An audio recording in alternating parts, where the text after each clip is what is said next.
let me ask a question. What is the state of our economy today? Good, bad, up, down? Shaky? Okay. All the above? There was a newspaper on my doorstep this morning, and I just picked it up. Financial issues, economy issues, front page. Business section, it talks about foreclosures increase in August. It talks about the Senate okaying a $30 billion small business loan fund. People are concerned about this. People feel like that the economy is not good. Consumer confidence in our economy is low. This is what is a recession. By definition, it's at least 2 consecutive quarters of negative growth GDP. Anybody know what GDP is? Gross domestic product. Okay. Gross domestic product. Somebody said that this fella caused the state that we're in. I'm not really sure about that or not. But this is one thing about this gross domestic product. Anybody really know what that means when we say gross domestic product? Bought and sold domestically. And so for that reason, what everybody wants to see happen is to go out and buy more. Anybody remember when we had the last recession? Okay, you are an optimistic person. Any other guesses? All right, yeah, early 90s, 92. Before that was in the 80s. I remember the mortgage rates in 82, 83 quite well. The last actual recession officially was 2001 to 2003. It was a little bit longer than the usual recession. Anybody know what caused it? Or what was one of the contributing factors? September 11th. September 11th, exactly. What happened on September 11th, 2001? All right, what did it do to the stock market? No. It shut it down. Literally shut it down. And what was our then President Bush, what was he saying? What was his message to the American public? Take a trip, get on an airplane, go buy something. Because that's the whole thing. That's really what the economy is all about. It's about fixing, what is it that will fix the economy? This is the question that people ask, is what will fix the economy? Yes? When the attitude of the people change and they start buying and all that. All right, attitude, consumer confidence. Because really, that is what our entire economy is based on. Our entire economy is based on consumer confidence. The confidence of the people to consume. And this is an interesting thing. I looked at what our gross domestic product is, and what it is right now, it's about $14.5 trillion. That it has steadily increased since last month, since last year, this time last year. In fact, it's higher than it was 2 years ago. It's higher than it was 3 years ago when they said this whole thing started. And really, I think it's the media. The media likes to report interesting news. If the newspapers and the media, television, radio, if they were to say, hey folks, everything is fine, what in the world would they have to report on? I feel like, in fact, I really believe this, a lot of our state of the economy is fueled by the media. Too many people are listening to the media.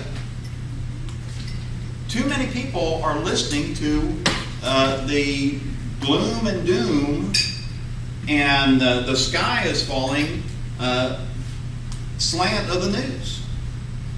The fact of the matter is, yes, foreclosures are higher than they have been. Housing starts are as high as they've been consistently for the last 3 years. They've not dropped significantly. Unemployment rate gone down a little bit. Things are looking up. Things are getting better. And it's all about a matter of confidence. It's a matter of perspective. It's a matter of attitude. And the one thing that I feel like that we need to think about is all that we have to do is distance ourselves from the media. Don't allow the media to define what our economy is. Okay? What the whole thing is perception. Perception is reality. If people are confident that they will have sufficient income to meet future needs, then they will buy today. People are not broke. People are just not spending their money. And the fact that people might be saving their money makes that GDP go down. And so when you hear the news saying, oh, the GDP is down, oh, the gross domestic product is down, oh, our economy is down, all it's saying is people are not buying in the excess that they normally do. Because most people buy, and here in the United States of America, we buy more than we need. Isn't that true? How many have bought a new car in the last year? Okay? The last 3 years. Okay? The number of people, pretty much the average, 20-30% of the public has bought a new vehicle in the last 3 years. So people are still buying, but what we are seeing is the pie is shrinking a bit. Only because people are not buying. Not because they cannot buy, but because they choose not to. When will that change? Anybody know? Anybody want to make a guess? When you get your confidence back in the economy. And how quickly might they get the confidence back? It literally could happen overnight, couldn't it? So this is not a permanent situation. This here is very much a temporary, finicky situation. And it's one that we can choose to participate in or not. Now let me ask this question here. How many are distributors? All right, how many are suppliers? How many here snuck in? Okay. Most everybody here is a distributor, so I'll approach it from that standpoint. How many have seen your sales decline in the last 2 years? Okay. How many have seen your sales increase? You've been able, or at least maintain your level of sales. Okay. Interesting. It's more, I think, well, probably about 50-50. That's good. That's interesting. I'm in my best year. I've not had a bad year. I've not had a declining year in 15 years. My business is constantly expanding. My business is constantly growing. And I attribute a large part of that to the fact that I don't let everybody else's economy be my economy. I determine my own economy because I determine my own confidence level. I determine how confident I am of making a sale. I'm confident of my abilities to be able to help my clients. And so What I'm able to do, I know what will work. I know exactly what will come from my efforts. And it's not the typical sales scenario. In our industry, there are some problems with perception, even of ourselves. How many here work as a promotional consultant? Let me back that up a sec.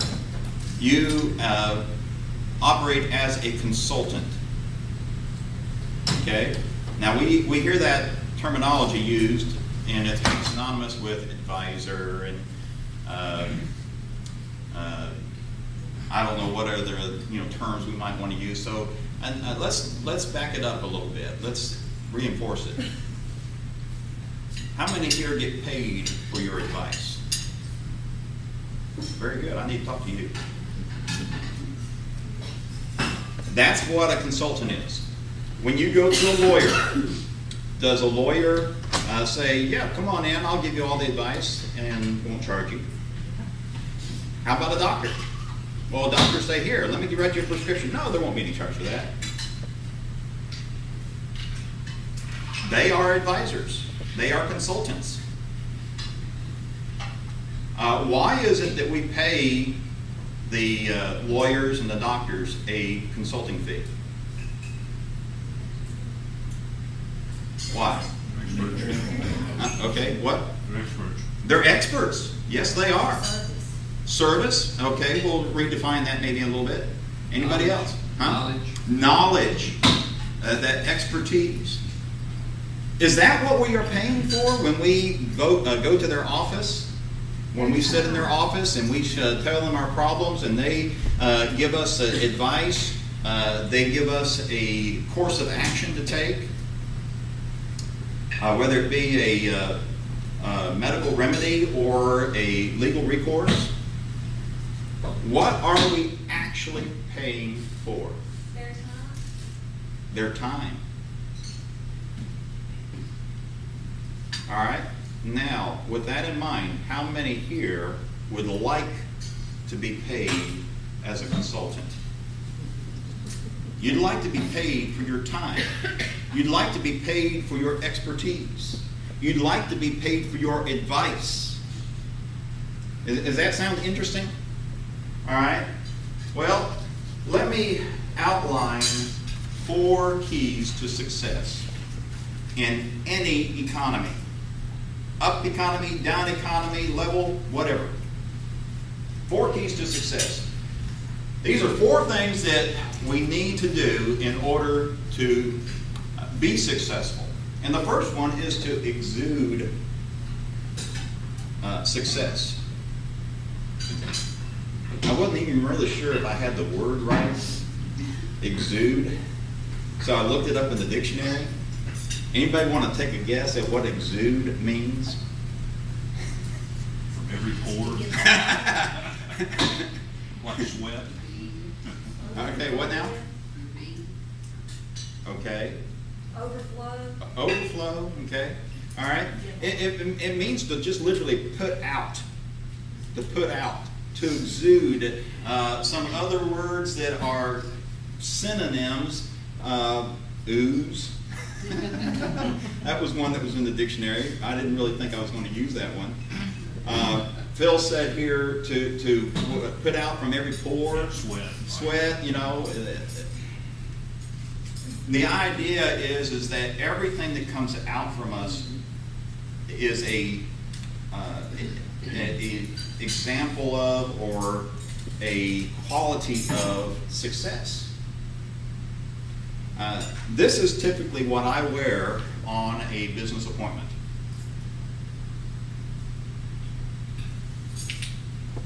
I know that a lot of people in our industry will wear a golf shirt or a nice Oxford. Okay? Some wear t-shirts. I think the ladies can get away with that a lot more than the men can, so that might be a little bit biased. But I've had people ask me why I was wearing a suit, and you know what my answer is? I'm dressed for success. And the thing about it is the perception that I receive, the reception that I receive when I dress this way and present myself this way is that I am successful. They treat me like I am successful. They respect me and they value me as being successful.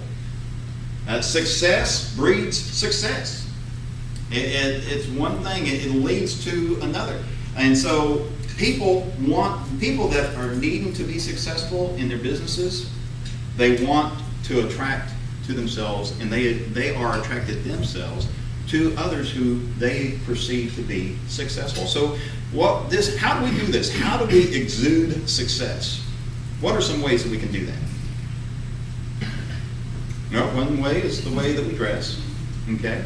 And don't get me wrong, it's appropriate to wear other clothing at other times. If you're going to go talk to let's say a tech company full of geeks, this here would be way overdressed. You know, I remember somebody saying that they went in and that they did this marketing proposal, and they were all in their suits. You know, even the ladies had their suits on, and these guys, they were all wearing tie-dyed T-shirts and kind of laid back and all. And afterwards, they said, "So, you know, are we ready to proceed?" And they said, "Well, listen, you know." And he kind of pulled them to the side and he said, "We like your proposal. It's exactly what we need. But hey, you know, look at this. We're just not compatible." And he said, "Look at the way we're dressed." And one of the ladies in the crowd, you know, in the group, overheard that, and she had the perfect response. She said, "Yeah, but we're not wearing any underwear." So, the thing about it is that the way that we dress, the way that we present ourselves. How about our business card? What is our business card? Do we still use business cards? All right. This is actually not my only business card. It's just one of them. It's kind of one that I'm using for a particular purpose. Business cards, more popular, more cards being printed than ever. The business just keeps going up, up, up, up. Even though we've got what? Email. We've got promotional products that we can imprint on. You know, I've heard the talk about the business card on a pen. Well, this here carries a connotation. Okay? What is the connotation of this pen that I'm holding right here? Cheap. Somebody said cheap. Yeah, but you know, it might be a Bic. I think it's a Bic. No, it's a Bic wannabe. It's the cheapest Bic. You know, it's actually a Bic wannabe. It's not even a big stick.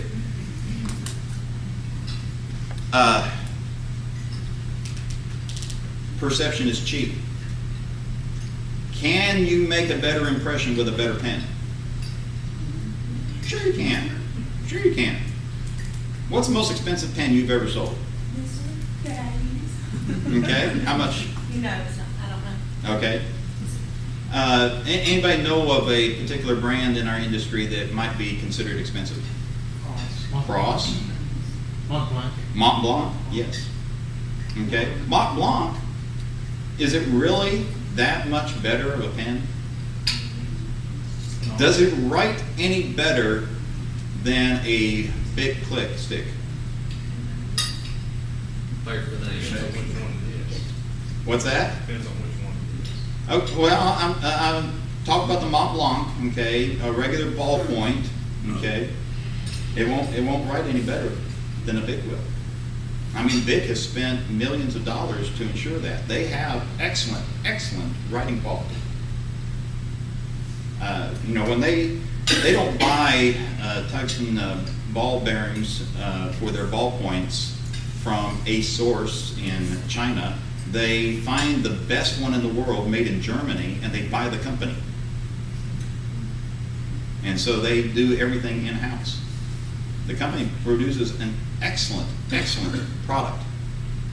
But the perception is how much does this pen cost? 30 cents, maybe even 19 cents. I remember the day when I was selling these for 19 cents a piece. Okay? And they were real bigs. Okay? Well, the thing about it is that perception is the key. We need to realize that we can create a perception of ourselves for our clients and prospects. What is maybe the one thing that we have to have right in order to exude success? Somebody said the word a while back over here. The A word. What is it? Attitude. Attitude. Attitude. One of the best things that you can do in the morning is when you're looking at that first person that you meet in the morning, which is the person in the mirror, you give them a pep talk. You say, "You are great. Boy, you're looking good today. Yes, you're going to be successful today. You're going to do great. You're going to do great. Yes, you are." And you go in and get in the car and you put some rocky music on there and bump, bump, bump, bump, bump, bump, bump, bump, and you just pumping yourself up, getting to that first appointment. How are you going to be perceived when you go into that first appointment at 8:30 in the morning? This guy is on something and I want some of it. You know, they say, "Hey, I don't know what he's doing, but whatever he's doing it right." And they immediately begin to take interest in what it is that you have to share with them. So this is the reason why it's the number one on my 4 keys of success. The second one is get your business lean and fit and keep it that way. One of the things that we benefit from during a recession is people, businesses cut the fat. They cut the waste. How many here have done an evaluation of your company from top to bottom, looking for places that you can cut back on expenses and waste? Okay? A little bit surprising, I'd say maybe 30% of the room. It needs to be 90%, it needs to be 100%. It's the first thing, one of the first things that we can do in any downturn of the economy, but shouldn't it be done anytime? Shouldn't it be done even during an up economy? When things are doing great, shouldn't we always be looking for how we can streamline our business, how we can cut the fat, how we can become more efficient, and how we can become more profitable? So one of the things that we need to do, one of the keys to being successful in this industry, is we need to make sure that we are staying lean and fit.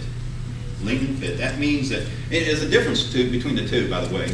I went on a diet about a year ago. My goodness, it's been a long time.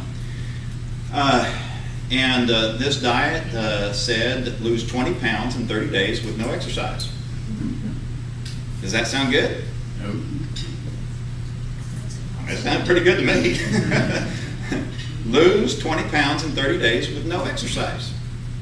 And basically what it was, you cut out all your carbohydrates, all your white carbohydrates, so sugar, flour, anything like that.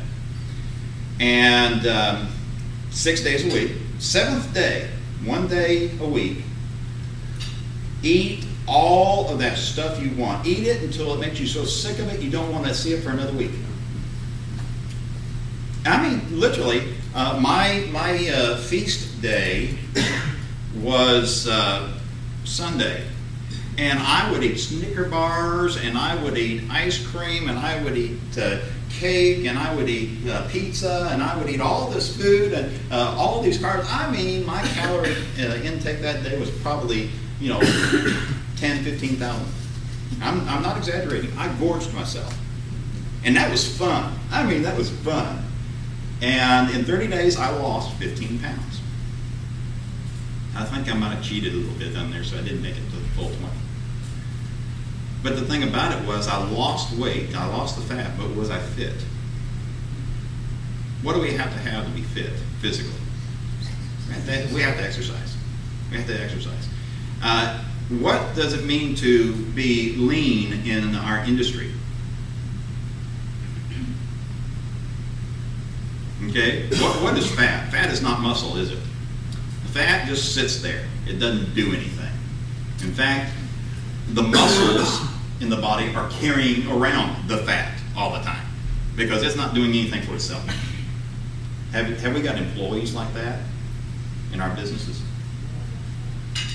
That they don't go anywhere, they don't do anything, they just sit there. I could be very specific, but I don't know who all is in the room. I'll tell you what I did. I'll tell you what I did a number of years ago during another recession. At that time, this was back before I got into this industry. In fact, I left this previous industry and came into the promotional products industry 18 years ago in 1992. You might remember in 1990, the last 2 quarters of 1990 were down on GDP, and so they officially declared it to be a recession. At that time, I was the owner of a home improvement company. I had built it from the ground up. We were doing on average over $1 million. We were looking at about $1.2 million in sales for that year. I had expanded the company. One of the things I had done was I had a 7,000 square foot factory warehouse. I had salespeople, I had installers, I had company trucks, I had a receptionist, I had a nice office. And I was spending just on phone book advertising, I was spending, because I had 2 full-page ads in 2 different phone books, one of them in full color. And so I was spending about just short of $3,000 a month just on phone book advertising.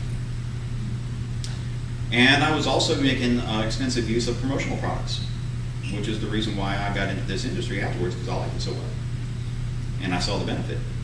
And so we go into this recession, and my primary customer were what we called snowbirds. This was down in Orlando, Florida, where I was living at the time.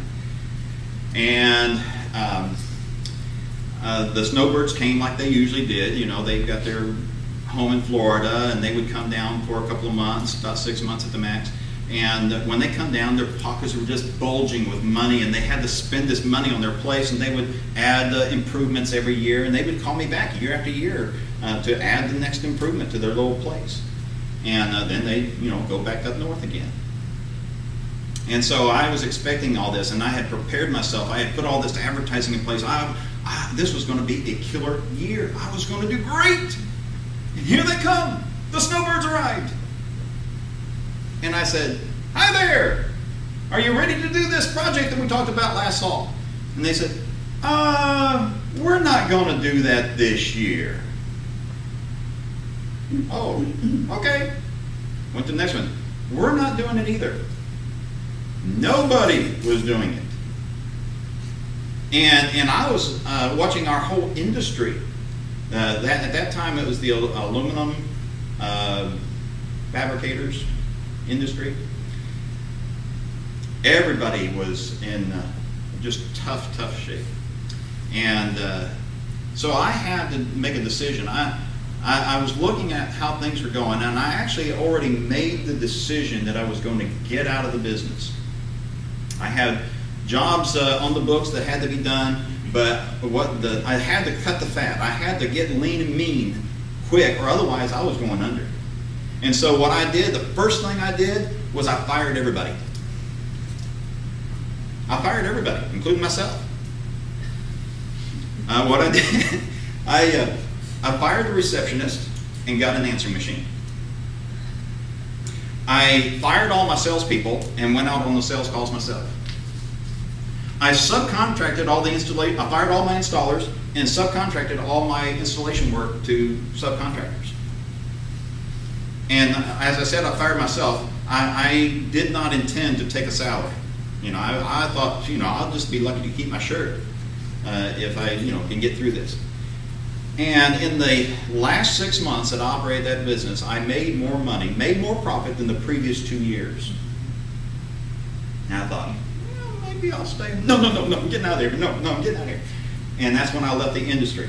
And then that's when Hurricane Katrina happened and all the business went there and I could have made millions, but another story. So the thing about it is that it's important to be lean and fit at any time, but especially now.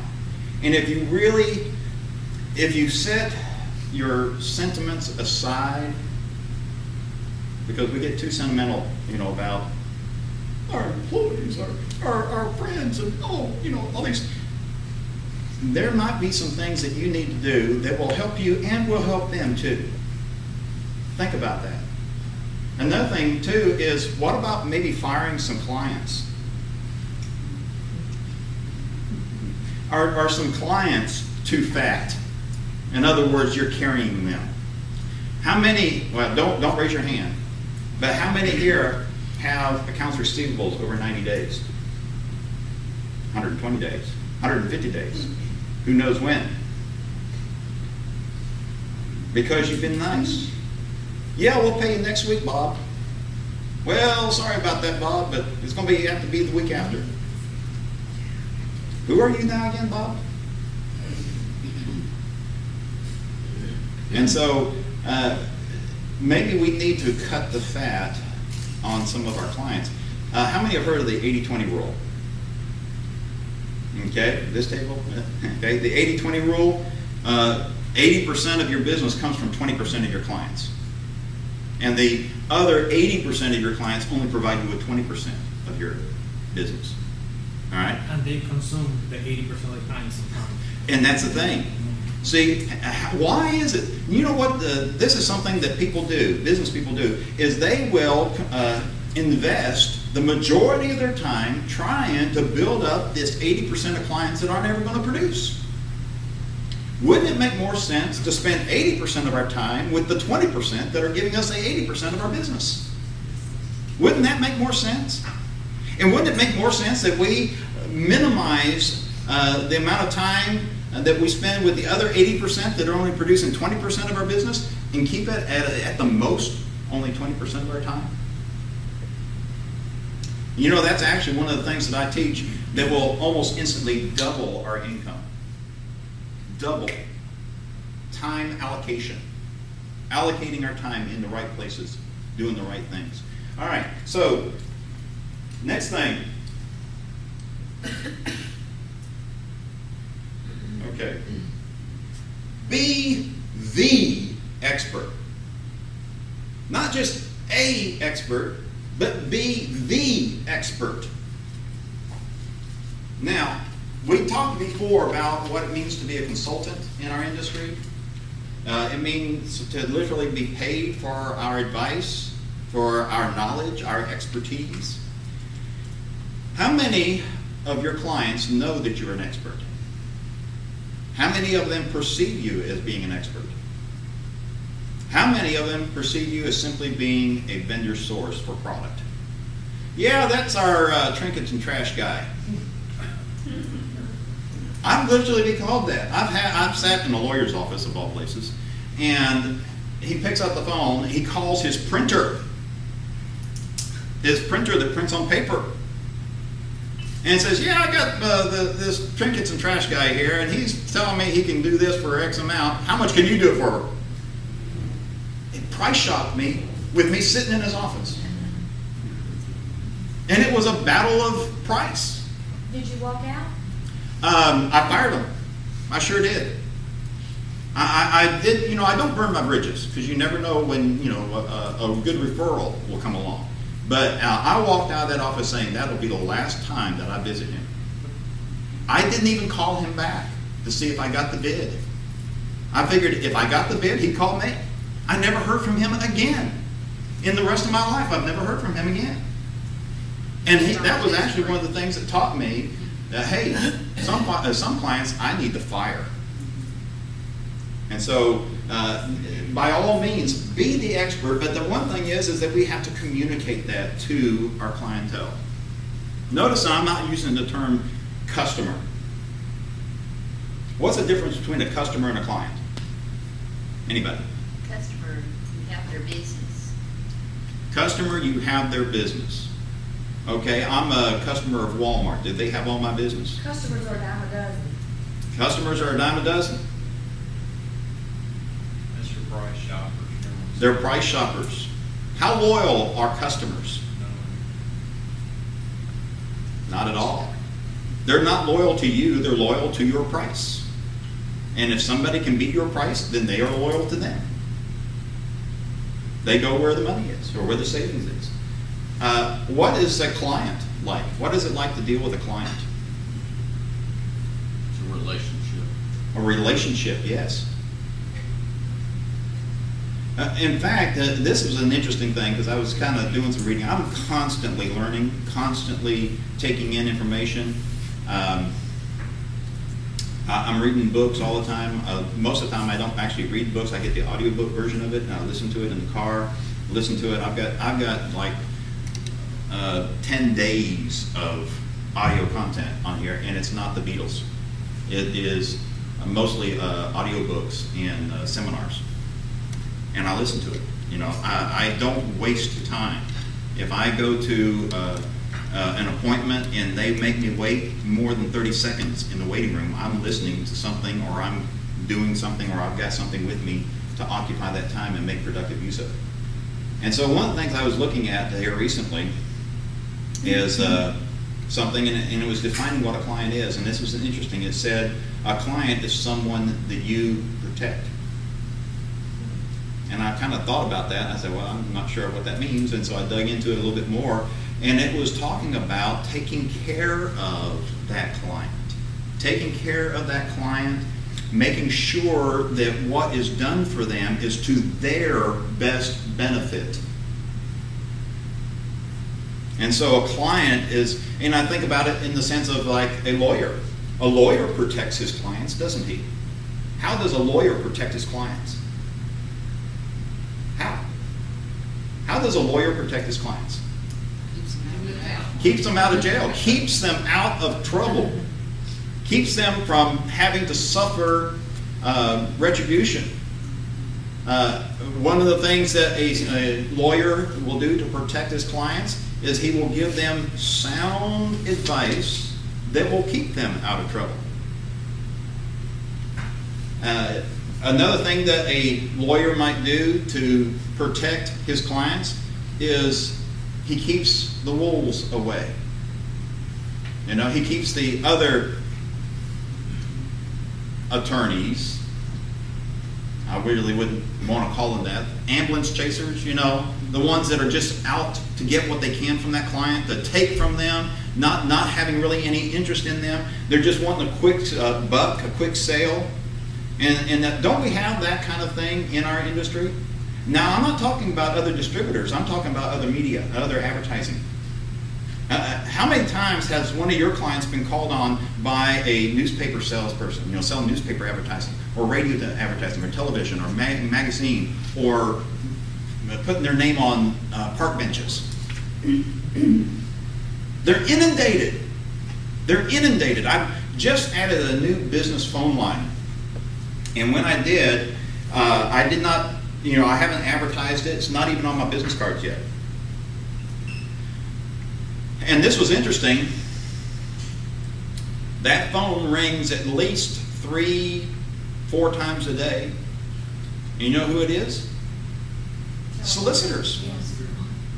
I've got this kind of thing down pat, you know, where they're asking me a question, and just as soon as I hear a sales pitch, I say, we're not interested, and I hang up. But they're just going after me. And I think, how about my clients? When they get a new phone number, or they get a new address, or they open up for business, aren't they, you know, everybody's attracted to them? And so they're inundated with all of these wolves after their promotional dollars. Saying, here, you need to get this, you need to get that. I had one company call me, don't know who they were because they talk about it, and I said, okay, forget that.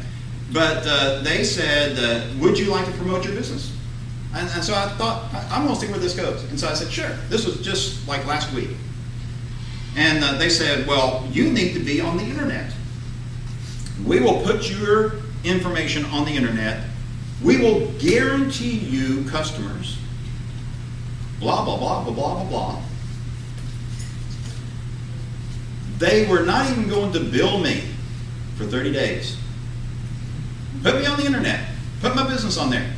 You're going to see clients come to you, customers come to you in the first 30 days. Or you don't need our service. You know what the tricky part of it was? They got my phone number from the phone company, and they are billing, they were going to bill my phone bill. They were going to put their charges on my phone bill. Guess how much it was going to be? Somebody, guess.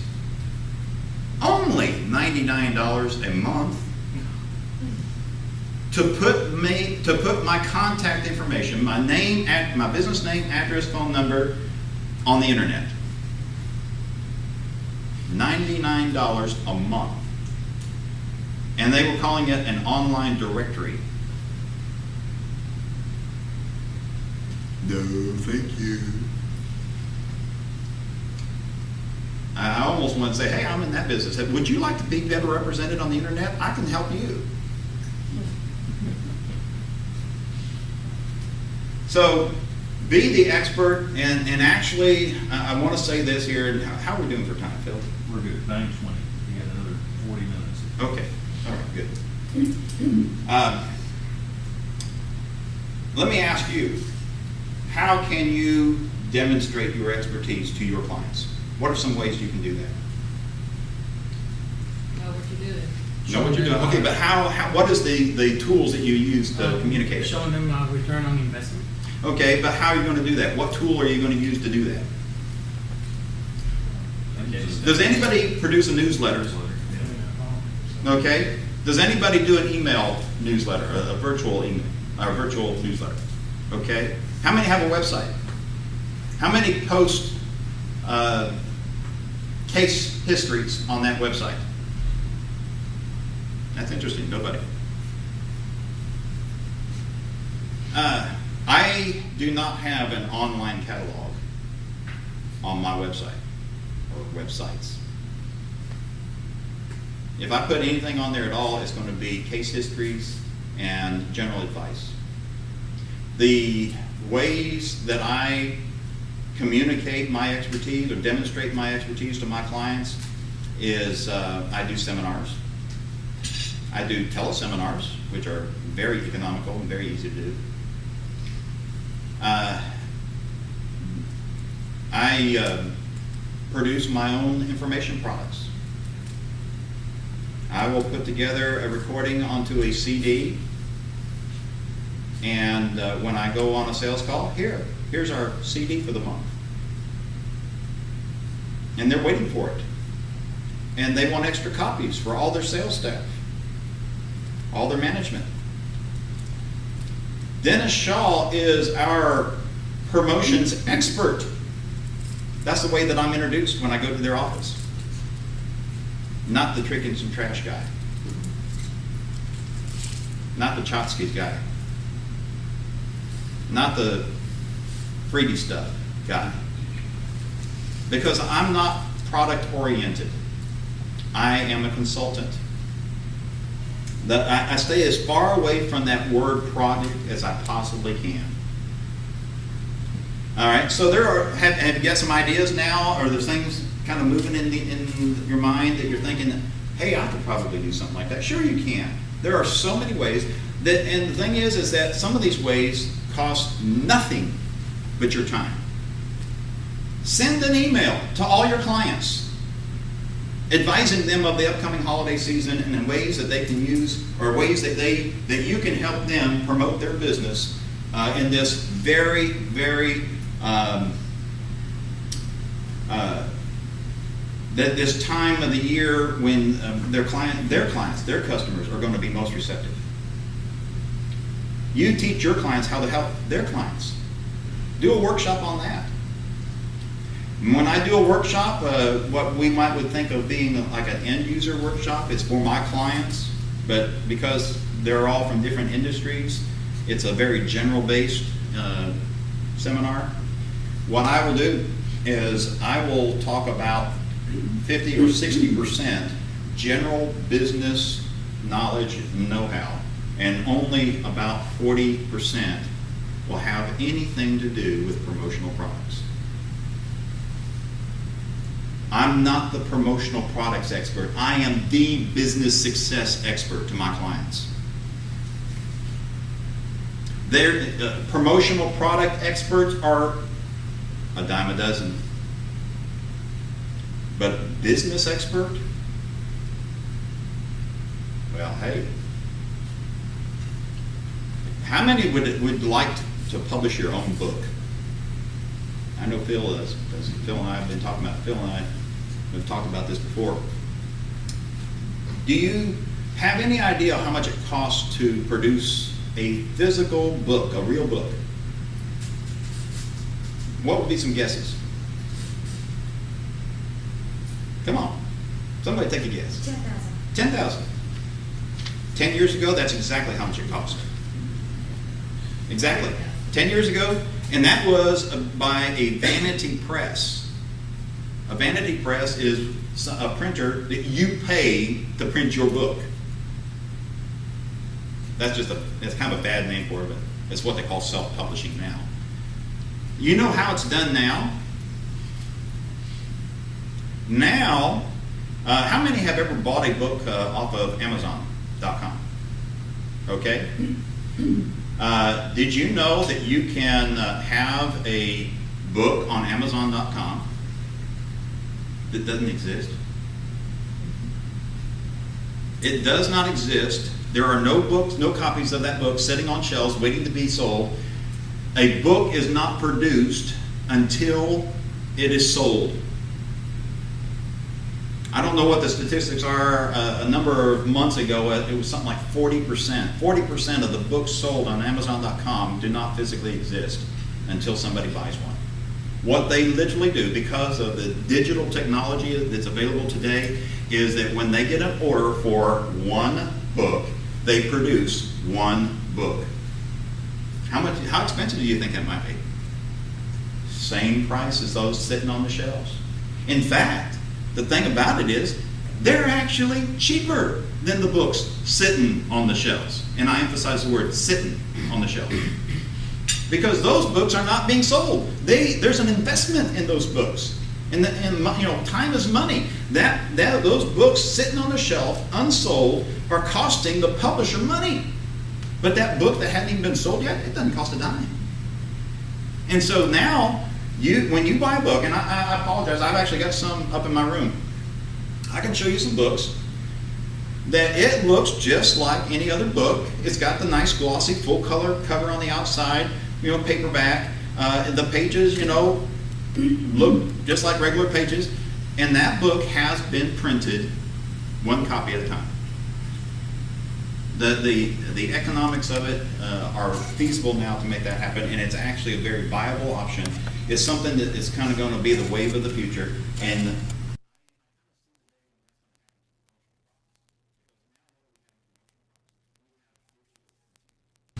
digital printing. What is the minimum quantity you have to order to get a 4-color process print job on some promotional product now? If it's done digitally, one. You know what that means? What does that mean to you and your clients? It means for them that is unique, that is not going to get price shopped around.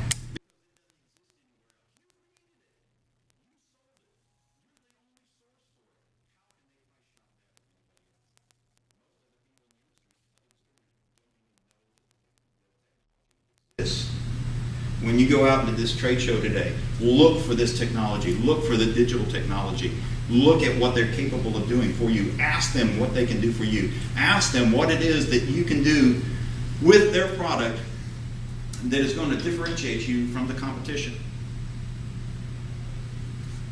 All right. Last thing, and this is paramount. This is absolutely paramount. Be proactive instead of reactive. Be proactive instead of reactive.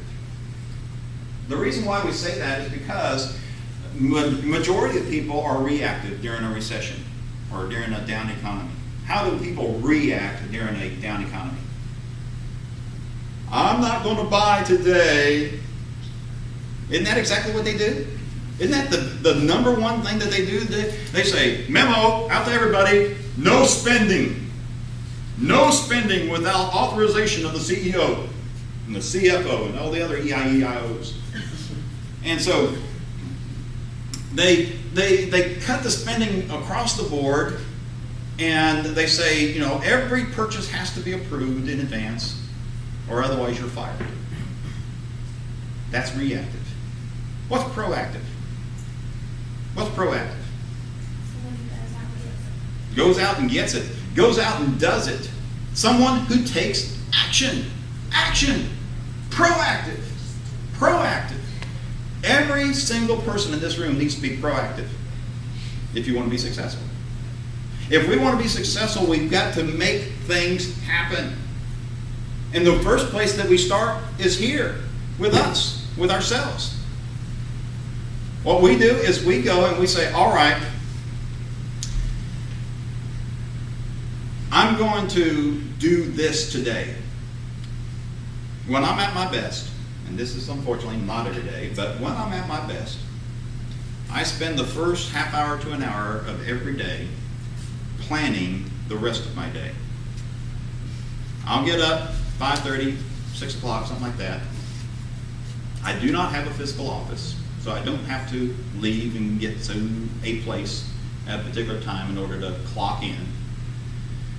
But I do have to account to myself, answer to myself. And so I purpose to do this. And my biological clock has just gotten so used to me getting up when the sun comes up or sometimes before that I've conditioned myself to do that.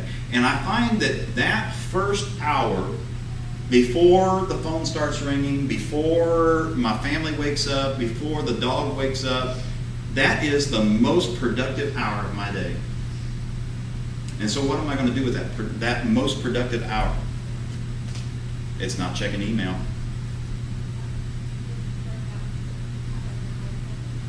It's not writing orders. As important as writing orders is, it's not that. It's not paying bills. As important as that is, it's not any of those things. Instead, what I do with that first half hour to an hour is I plan the rest of my day. I block it out. In fact, this is what I have. Even though I've got, I think I've got 4 laptops in the house, 1 desktop, fixing to get another. I'm still using a paper planner. This is a Franklin day planner. I block my time out. I say, okay, I need to contact this person, this person, this person, this person, this person, this one, this one, this one, this one. I need to do this, and this. Then I prioritize A, B, C, and then I block it off in time. I say, okay, since this is an A item, it goes right here. B item goes under. C item goes under. I block. I put the time down. I make allowances for travel, but even during that travel, make a phone call.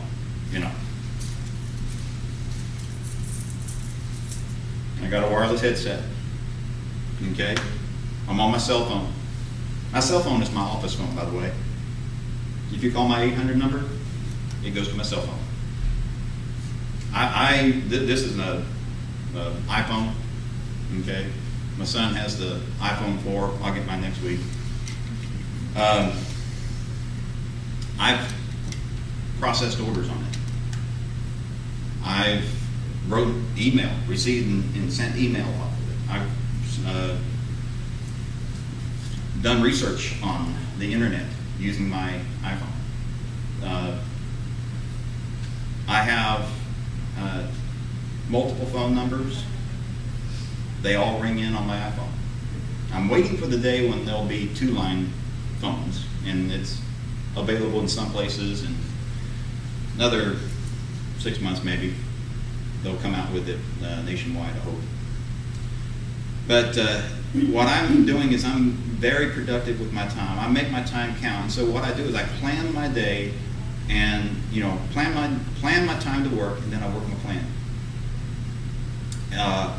Do I get everything done on that list 100% complete according to the schedule? No. About 80% though. And that 80% of productivity on that day that I planned is a whole lot better than the 20% of productivity on the day that I did not plan. And that's about how productive my day is when I do not plan. I only get done about 20% of what I need to. And I'm frazzled the whole day, and I'm just going in different directions. So the key to being successful is to be proactive and take that time. When I say be proactive, it's not just being busy, it's being productive with that time. All right? Now, any questions on that? Where are there is? Okay. You mentioned about the webinars that you do. Mhm. How do you get people to your webinars to? Email, do an email blast. It's included in my e-newsletters. It is included in my conversations with them. Any and all communication says, hey, our next teleseminar is, and they go to a website that's specifically for that purpose. They get an introduction on it, what the subject matter is. They sign up for it, register for it, so I know how many are registered for it. I know in real time when I'm conducting it exactly how many people are connected.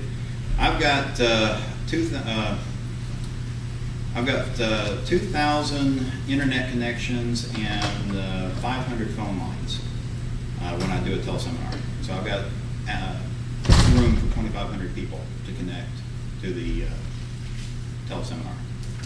Have I ever had 2,500 people at my teleseminar? No. How many would you say would be an average that you have? It varies between, because I don't do the same teleseminar with all groups.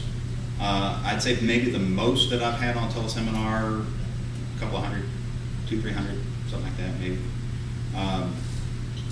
The more general it is, the higher numbers you'll have. The more specific it is, the fewer numbers you have, but the more quality numbers you'll have.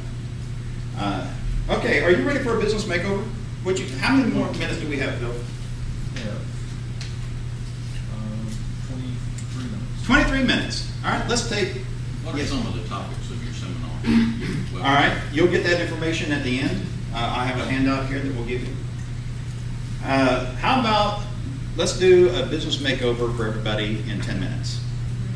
Okay? Are you ready for a business makeover? Are you ready to make some changes? Okay? All right, first thing is, change your name. Change your name, you change your image. It's that simple, that easy. The reason why I say that is because I know what some of you go by. I'm not talking about you specifically, I'm talking about people in our industry, distributors in our industry, the names that they go by. Phil and I know somebody who their business is, that this is the name of their business, all kinds of stuff. Do you think that person is seen or perceived as a consultant or as a product vendor? Product vendor. In fact, their motto is, if we can't find it, you don't need it. I like that Well, I would tell you what might be a better slogan is, let me find out if you need it. It don't rhyme, it don't ring, but the thing about it is that most of the time, the things that my clients come to me and say, hey, Dennis, I was thinking about getting some of these. And I said, oh, really? And they said, not a good idea? I said, I don't think so. Oh, okay, I won't do that then. They trust my advice. They trust my advice enough that I'm not going to steer them wrong. In fact, they come to me before they buy anything. We need more paper clips for the office, Dennis. Should I buy some? Oh, almost that bad. All right, let's look at some examples. Okay. All right, Chotsky's R Us. Do you know that there are actually some companies out there going by that kind of thing? Oh, can you see that? Excuse me. All right, A little bit better would be Ace Promotional Products. I'm just picking the name. I don't know if anybody's going by this name. It's a good name probably. So, you know, it's a whole lot better than Trinkets and Trash. It's a whole lot better than, you know, all kinds of stuff. CPS. Cheap All plastic. right, whoops, I'm sorry. All right. A better one, take the word product completely out of the name. Take it out. Why do we need it in there? Do we want our clients to see us as product oriented? That we are the product warehouse? That we are the product locator? And that's all we are? Because what happens when we do that? We get shopped. Yes, we do. We get shopped. Well, how about if instead we go with Ace Advertising? Isn't most of what we do with promotional products in the advertising area? And what does it take to become a promotional or to become an advertising agency? Anybody know? Do you have to go to school for it? No. Do you have to have a particular kind of license for it? No. What do you have to do to be an agency? An advertising agency. Just call yourself one. You got it. Print a business card. Print it on your business card.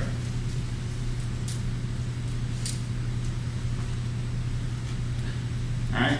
Read my business card name. The Shaw Promotion Agency. All of it. No. What's my tagline up the top left corner? More than just advertising.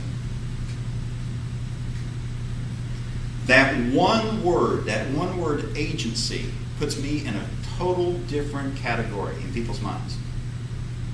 They see me in a total different perspective. They see me not as a vendor, supplier of product, but as an advisor, consultant. That one word. Would you like to be able to be an advertising agency? All it takes is this. Now I'm giving it to you in a nutshell. There's a little more to it than this, but in a nutshell, pick up the phone, call the local newspaper. Yes, I'd like your rate card, please. Could you send it to this address, please? Thank you. Hang up. You're done. You are now an agency representing that newspaper as one of your media outlets that you have available for your clients. One of your clients says, I need, maybe it's a tire sales company, okay? Do you really think that you should have every single marketing dollar that that company that sells tires has to use to promote their business? That they should put it all in promotional products? That you should take all that money, $10,000 a month, whatever it is, and put it all in tires on little key rings? Absolutely. If they offer it to you. Well, the thing about it is, more importantly, does your client think that they should do that? I doubt it. No. Where do you find ads for tires? Where are some places that you find ads for tires? Yellow Pages. Yellow Pages, okay. Newspaper. Not real big though. Not real big. Newspaper. Probably the biggest one will be a quarter page in the phone book. What did you say? Newspaper. Newspaper. Where in the newspaper? One ad section. Sports. Sports section. Sports section. How big an ad? Full page. Full page. Back page. Yeah, the back page you pay a premium for it. That's where they're spending their advertising dollars. And there's no way that you're going to convince them that they should convert all of those advertising dollars over to you. Unless you're an advertising agency. Hey, I'll take care of that ad for you. You know what you have to do to take care of that ad? Pick up the newspaper. Hey, I got an ad for you. Yeah, I'm sending the information over here. Okay, bye. You're done. How much is the commission to an advertising agency for a newspaper ad? 15%? Even as high as 20, 25% in some markets. And you've done less work for that ad They have their own in-house department for putting the composition together, for laying it out. They'll send you proofs, you send them to your client, you get them approved, you send them back to the newspaper, done deal. It's actually less work than most of your promotional product orders. And you've just made 15% on a $10,000 ad. You do the math. How much is that? $1,500? How many tire keychains do you have to sell to make $1,500? All right. So that's just one simple thing that can be done is a name change. All right. Second thing, and these are not in any real particular order, so don't think that they're prioritized too much, but this is pretty easy to do. Start charging for your time. I don't think I can do that. Well, we're going to give you some ways to do that. One of the things that we're going to give you for attending the seminar today is enrollment in a product that we are launching October 1st called the Brainstorm Box. And I'm not going to take the time to explain it now. You'll get all this information via email. But the Brainstorm Box is basically a product that we've created. You put it together for your market, so everything has your contact information on it. But basically, you're enrolled in the program. There will be a commercial, a video commercial that will be available for you to use in your market. There will be some,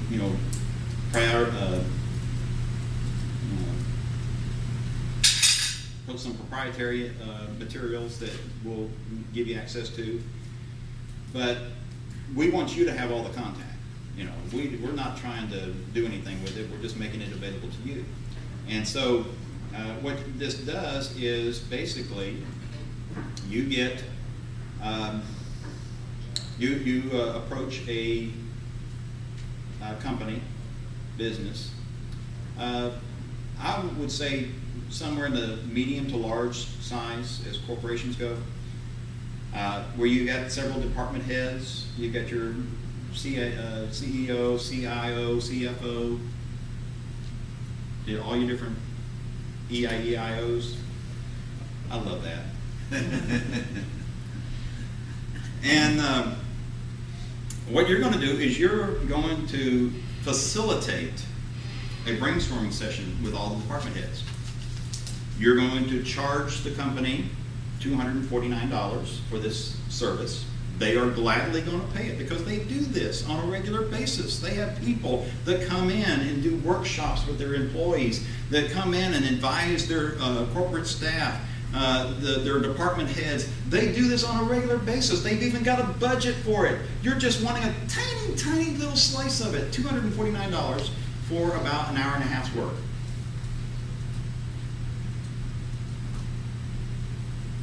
So you're getting paid, $150, $200 an hour, something like that.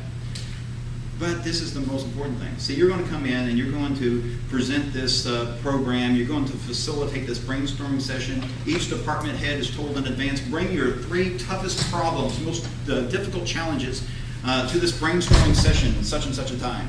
You're meeting in their boardroom and you're making it festive and exciting and high energy, and you've got these tools that you're using, these tools that get people's brains going, and you've got the little, I left all my stuff up in the room, but you seen those little stress relievers shaped like brains?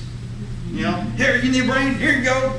Okay, and you toss them a brain, and they're playing with the brain, and they're eating smart food popcorn because it's brain food, and you're drinking vitamin water because it's brain food, and get all this energy going, and they're coming out with these different problems, and the answers are coming from the group. You're just facilitating it. You don't have to be the expert in their particular area.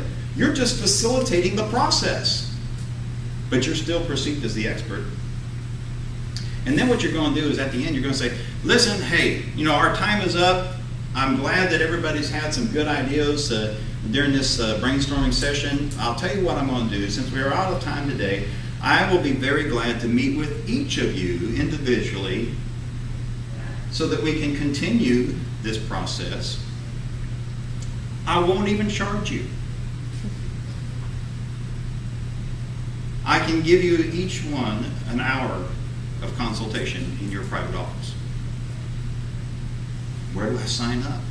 You've just booked yourself a half a dozen appointments for the next day. And you're sitting one-on-one with each department head, and they're saying, can you help me? What can you do for me? And you come up with these great ideas, and they just so happen to use promotional products. If it involves any other process beyond that, you bill for it.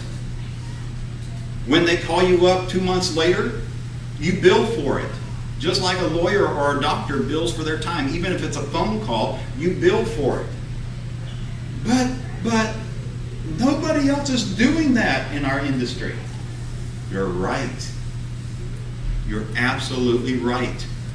Very few are doing it. One gentleman here is doing it. But you're seen as a consultant, as an advisor. And so I've been doing this consistently for 8 years. In 2002, I did a seminar. It was for the Chattanooga Chamber of Commerce. 3-hour seminar.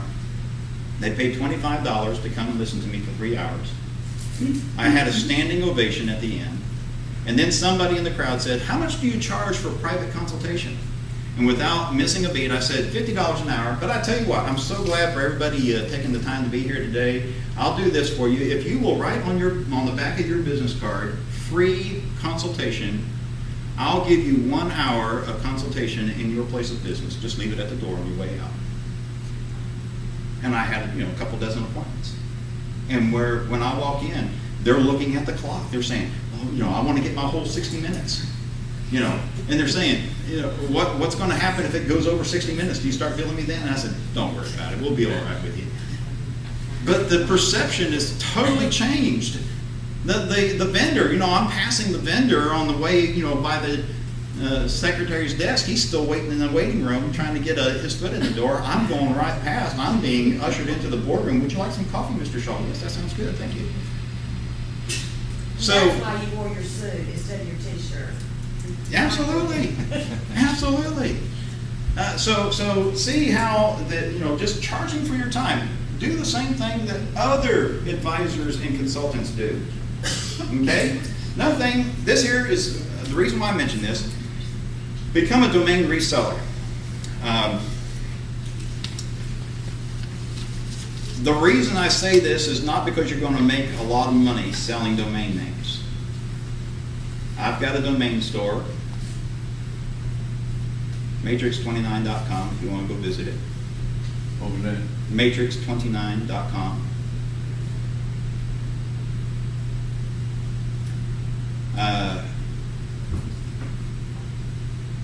The reason why that I have that site, and the reason why I do sell domain names, and I do help people set up websites, is because I'm holding all the cards. Now, how are they going to promote that website? They're going to see me. What I recommend as part of my advice, my counsel to my clients is, if you don't have a domain, you need to get one. I'll help you. And I make sure before I leave their office that we have got the process started to getting them a representation on the internet. The reason why is because what do you think goes on the ballpoint pen? Name, address, phone number. Who cares? Oh, there's a website. Well, let me check it out. That website is working 24/7. That website is an unpaid salesman that never gets tired. That website is a funnel that when you had it printed on everything from the promotional products to the advertising and the different media to the it's even on the television and radio to your business cards. Everything has this web address. People don't remember phone numbers anymore. They don't want your phone number. Oh, you got a web address. Okay, yeah, give me that. One of the things that we have, one of the promotional products that we have in our industry is something that you can hand to a person, and all they do is take it and stick it in their computer, and it takes them directly to that website. What is it called? Flash drive. A flash drive or a thumb drive, yes. We just so happen to imprint on them. But the biggest thing is why don't we sell the content on there too? Why don't we sell the content on there also? Very simple thing. It's not a big money producer, but it is something that you can use as a tool to help your clients. Help your clients. How much do you think it costs for me to have a domain store? What's a guess?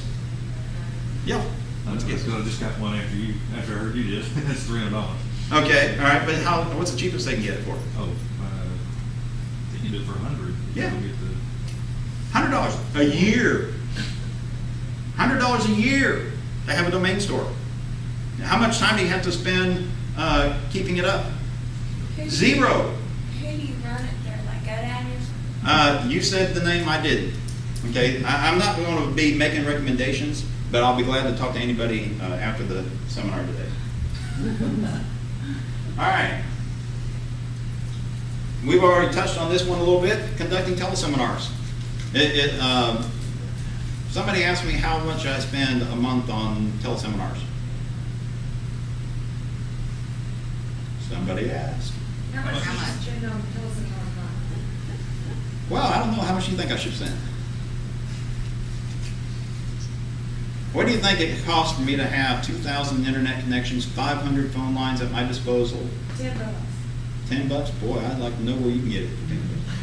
No, seriously, I think I'm spending $60 a month. And I can do up to 10 hours of teleseminars. And they archive all of that for me. I've got teleseminars I've done 2 years ago that they are still archiving. I can take the teleseminars and download a copy as an MP3 file. Now I can take that teleseminar and repackage it, repurpose it as a information product. I can burn it onto a CD. How much does a CD cost? A blank CD. 50 cents. Yeah, 50 cents, 29 cents, pennies. I can take that information, put it onto a CD, and redistribute it. Put a price tag on there, $20, $30, $40, $50, whatever. And that product has a perceived value. People will throw away the business card. They will. It's just a piece of paper. Or they'll lose it. But, that CD, I can't throw it away. I can't throw it away. They try to throw it in the trash can and it won't leave their fingers. They cannot throw it away. They got to find out what's on it. How many have a CD player in your car? Really? 80%. Everybody has access to a CD player. Can you play a CD on your computer? Yeah. Can you play an audio CD on your DVD player at home? Yeah. It works. So almost everybody has a way of playing an audio CD. How about distributing it as an MP3 file attachment to your email? This month in our e-newsletter is a free teleseminar that we conducted last week. Wow. It's coming. I don't have mine with me, but I've got a little device about the size of this thing right here. Plugs into the cigarette lighter. It stores about 4 gigs of content on it, and it plays through the FM radio. So, if I don't have a USB connection, one vehicle I don't have anymore, but it had a CD player in dash, and it had a USB port on it, and you could just plug a thumb drive or anything like that in there, and it would play the content on there. So that's an example. The benefit of the teleseminar. It's an excellent tool that you can use to establish yourself as a professional consultant, because you're disseminating information. You're giving them your expertise. You don't have to give them the whole thing. Don't tell them everything you know. Just tell them enough to get their interest. Tell them enough to help them. And then they're going to come to you for more help. Okay, all right, we're doing good on time. I think we're getting real close to the end here. Specialize. This is another thing that you can do to make over your business, is specialize. Not only are you a consultant, not only are you a professional business consultant, but you specialize in a particular industry that you are familiar with. How much does it take for you to become an expert on any industry? What does it really take to become an expert in any industry? Time perception. What? Time. Time, okay, but what action? Perception. Perception, okay. But really, you need to have, some Research. knowledge. Okay, research. Research. Read 3 books on any industry or profession, and you will know enough to be an expert in that area. Seriously. Now, I'm not talking brain surgery or something like that, or rocket science. I'm talking about, industries. You will know more than the average person knows by and far. Another thing that you can do is trade publications. How many here receive free publications from industries other than the promotional products industry? All right, 3 or 4 people. They're available. They're available. Anybody ever hear of TradePub.com? TradePub.com, I think they've got over 300 different trade publications that they distribute. They are free. All you do is sign up for them. They mail them to you, or you get the email version or the digital version. I have publications coming to my office that is like one of them is a magazine called ASI Sealants, and it's the sealant industry. And quite frankly, about 60% of the content is over my head. I don't have a clue what they're talking about. But what else is in those trade publications? Advertisers. They're telling me exactly who I can advise and who I can go and meet and get acquainted with and form a relationship with and be of benefit to. Because what happens when I get into that industry? What am I really going to help them with? What is the thing that we help our clients do? Brand their image. Get more business. You're close. What? Brand their image. Brand image, close. Okay. What is it that we are doing for our clients? What are we helping them do? Advertising, increase their sales. All right. All of those are part of the process, but basically, isn't our job connecting them with people? Helping them connect with other people? Be it during a sales process or resulting in sales or whatever. But isn't that what we're trying to do, is help them connect with other people? That's our job. That's job 1. If you've not taken any notes, write that down. Our job is to help our clients connect with other clients or connect with other people. And if you focus on that and explore that, you'll understand what it is that you can do for your clients. And if you develop that, specialize in it. Somebody said that, all you have to do is say that you're a specialist, and you are one. The perception there. And that's very true. I wouldn't do it empty-handed. I wouldn't go in there and say, hey, I'm an expert to your profession, and they'll do a little quizzing, and this guy doesn't know anything. You're not going to kid them too long. But if you already know the names of the trade publications that they read, oh yeah, did you see that article, that editorial in such and such magazine? Oh, you get that magazine? Well, sure I do. I'm a professional consultant to your industry. Oh, well, hey, come on in. Would you like some coffee? Okay, this is where we're going to do Q&A. I had how much, are we out of time? Pretty much, but I'm not. anybody I'm in a not hurry? out of time. I ain't worried about the rest of them. I'm not out of time. Starts at 10, but it goes to 1. so- Okay, let me jump ahead. I'll tell you what I did. What I've given you this morning thus far is everything that I promised. And what I always try to do is under promise and over deliver. And so I'm going to try to give you something in just another minute that is maybe going to be a help to you.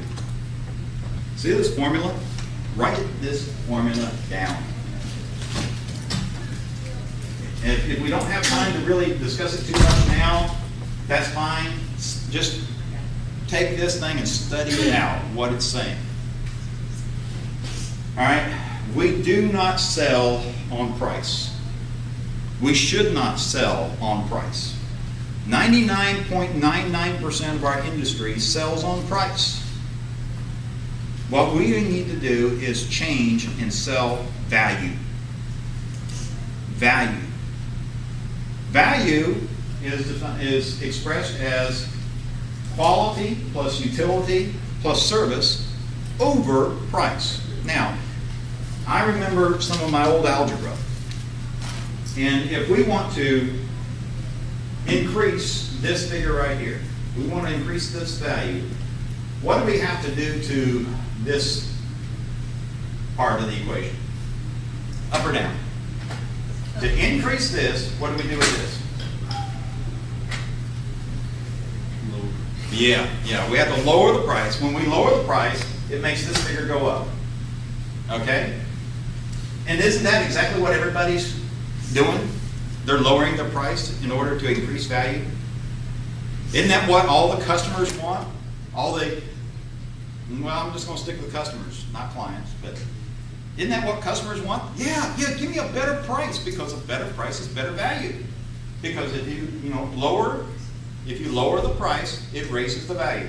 But if we do any of this right here, if we increase any of these three things right here, if we increase quality, utility, or service over price, price stays the same, or price even goes up a little bit, then this figure goes up. Economic value goes up. When you increase or decrease, let me get it right. You increase these, leave price or lower it, you're going to increase the economic value. All right, let me just give you an example, okay? 2 over 1 is how much? Boy, I tell you what, you are a slow crowd. Either that or the caffeine's worn out. All right, so this is, 2 over 1 equals 2, all right? If we lower the price to 0.5, then what does this figure equal? 4. It went up. See? Price goes down, value goes up. All right, let's take instead and increase this from 2 to 4 over 1. What is this figure? 4. So if quality or utility or service goes up, then the economic value goes up. All right, these are things that we have control over. These are things, in fact, we have control over all this. But if we lower this here, what does it affect for us? It affects our profit. Okay? We don't want to lower this and lower our profits. We want to increase these and increase our profits and increase value for our clients. Okay?